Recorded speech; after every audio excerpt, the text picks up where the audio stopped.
Industri kreatif menyumbang sekitar 642 triliun rupiah atau 7,05% dari total produk domestik bruto Indonesia tahun 2015. Sekaligus merupakan sektor keempat terbesar dalam penyerapan tenaga kerja nasional dengan kontribusinya mencapai 10,7% atau 11,8 juta orang.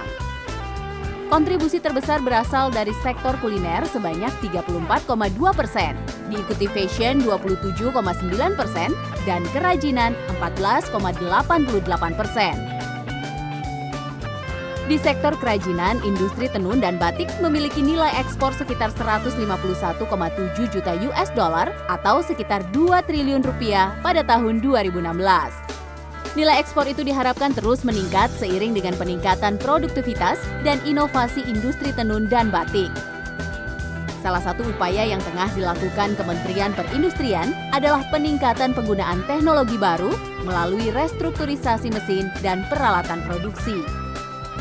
Kita tahu kain tenun tradisional yang dihasilkan beberapa daerah di Indonesia pada umumnya dibuat secara manual, menggunakan alat tenun bukan mesin atau ATBM yang teknologinya masih sangat sederhana. Penggunaan ATBM maupun gedogan dalam memproduksi kain tenun sangat lama. Semakin variatif desain yang ingin dihasilkan, maka semakin banyak pula waktu yang dibutuhkan, baik saat proses tenun atau persiapan pertenunannya. Pada ATBM yang menggunakan dobi secara mekanik, proses persiapan untuk membuat desain membutuhkan waktu lama, terutama saat proses pemasangan paku-paku dobi yang memerlukan ketelitian dan tingkat kesulitan tinggi untuk desain yang lebih variatif. Dengan adanya permasalahan itu, Balai Besar Tekstil berinisiatif melakukan penelitian dan pengembangan ATBM dengan menggunakan sistem dobi elektronik, tapi tetap menghasilkan kain tenun dengan ciri dan karakteristik tenun ATBM. Pengembangan ATBM dobi elektronik melibatkan berbagai disiplin ilmu, yaitu pertenunan, teknik elektro, dan teknologi informasi. Setiap tahapan perancangan selalu diuji agar menghasilkan produk yang optimal. Proses perancangan ATBM dobi elektronik ini dimulai dari mempelajari mekanisme proses pembuatan kain tenun, yaitu kita mengenal dengan apa yang kita sebut dengan pembukaan mulut lusi, penyisipan benang pakan, penutupan mulut lusi, dan pengetekan benang pakan.